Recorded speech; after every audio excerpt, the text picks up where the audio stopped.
Bem, eu não sou especialista nem em psicologia, nem em psicanálise, sou um psicanalizando e não psicanalista. Tenho um profundo interesse, um profundo prazer na leitura de Freud e Lacan, que me amparam muito nas minhas referências acadêmicas, e reforçando o que com muito mais propriedade Maria Homem falou, o pai é a noção lacaniana de limite.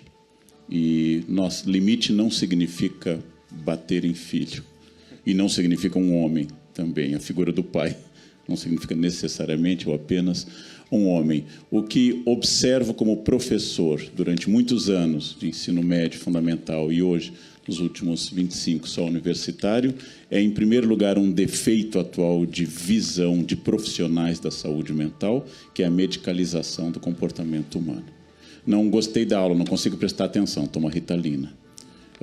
Nem todo mundo que não presta atenção tem déficit de atenção. Pode ser porque a aula seja chata mesmo.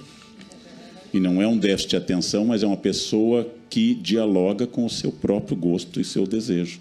Então, pode ser que não prestar atenção seja sinal de que ela está saudável. E se ela prestasse atenção naquela explicação sobre mitocôndria ou capitania hereditária, então ela deveria ser submetida a um tratamento de eletrochoque, alguma coisa, para provocar, brincando, claro, o eletrochoque está voltando à moda, para brincar, é verdade, para mim eu espanto.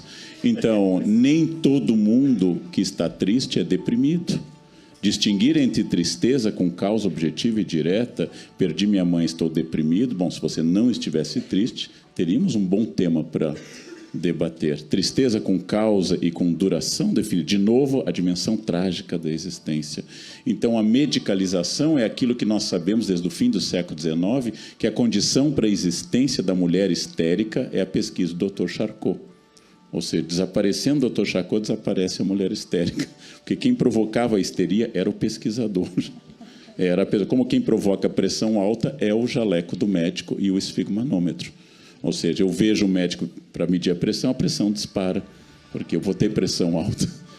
Distinguir o que é um sintoma biológico de uma percepção propriamente cultural e distinguir que nem tudo deve ser medicalizado é fundamental. Como professores, como pais, em relação a nós mesmos e aos outros, não estabelecer que a perfeição seja o objetivo, mas que a felicidade seja o objetivo, entrando em primeiro lugar na USP ou não fazendo faculdade.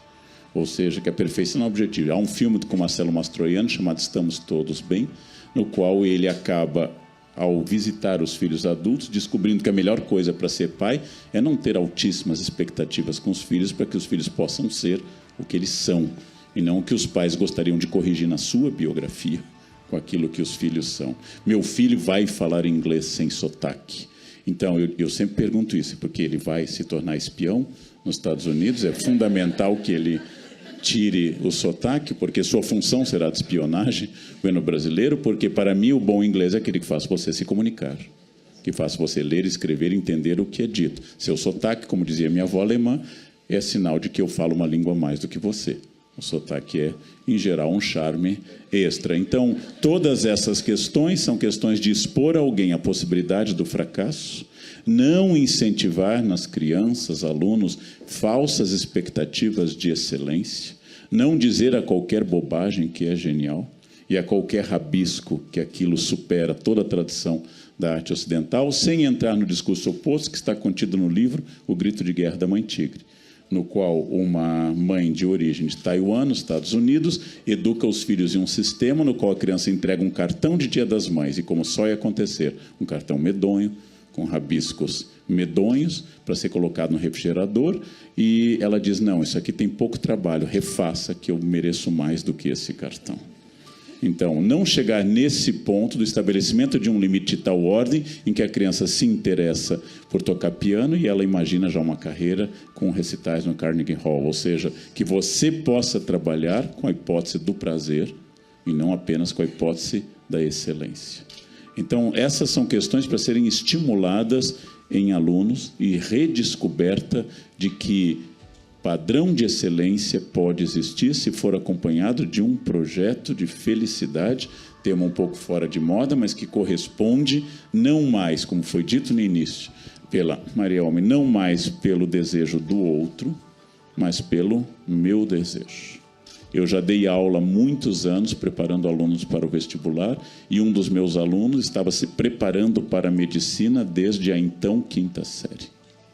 Na 5ª série foi decidido que, por ter pai e avô médico, o caminho dele deveria repetir a idade moderna e medieval. A profissão do pai determina a profissão do filho. O grande drama, já indicado por todos os analistas, Marcuse, que foi o Sartre, é esse medo à liberdade. Eu agora posso escolher marido e mulher.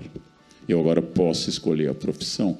Então, vou criar uma outra expectativa. Bem, esse menino preparado desde a infância para ser médico, de fato entrou na medicina, porque ele tinha professores particulares assim que ele saía da escola para prepará-lo. Ele entrou com grande destaque em várias faculdades de medicina. E como era óbvio supor, e eu o acompanhei, ele desistiu do curso na metade. Ele é artista plástico hoje, não? E eu fico feliz que tenha dado tempo para que ele não cumpra aquilo que Thoreau falou no final dos anos de cabana dele em Walden, que ele foi para a cabana isolado na terra que era de Emerson, para que ao final da vida ele não descobrisse que a vida tinha sido inútil. Ele queria o tutano da vida e não a roupa da vida.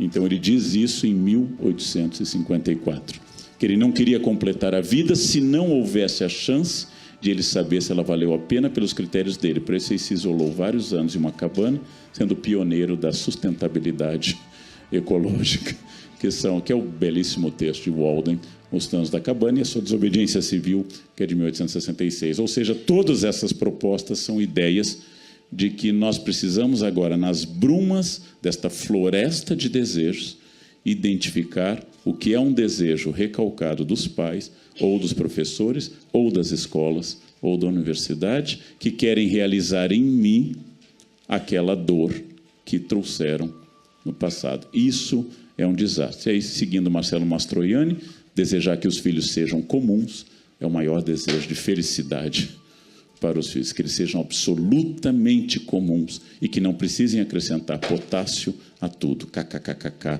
permanentemente. Não precisem achar graça em tudo, nem seja extraordinário com absolutamente tudo. Eu concordo com o filme, com Lacan, com Maria Homem, de que realmente existe um excesso de demanda, e essa demanda cria padrões inalcançáveis, e de vez em quando se mostra alguém, como se eu dissesse a um jogador da várzea: jogue futebol no campinho da Zona Leste, porque Neymar é milionário.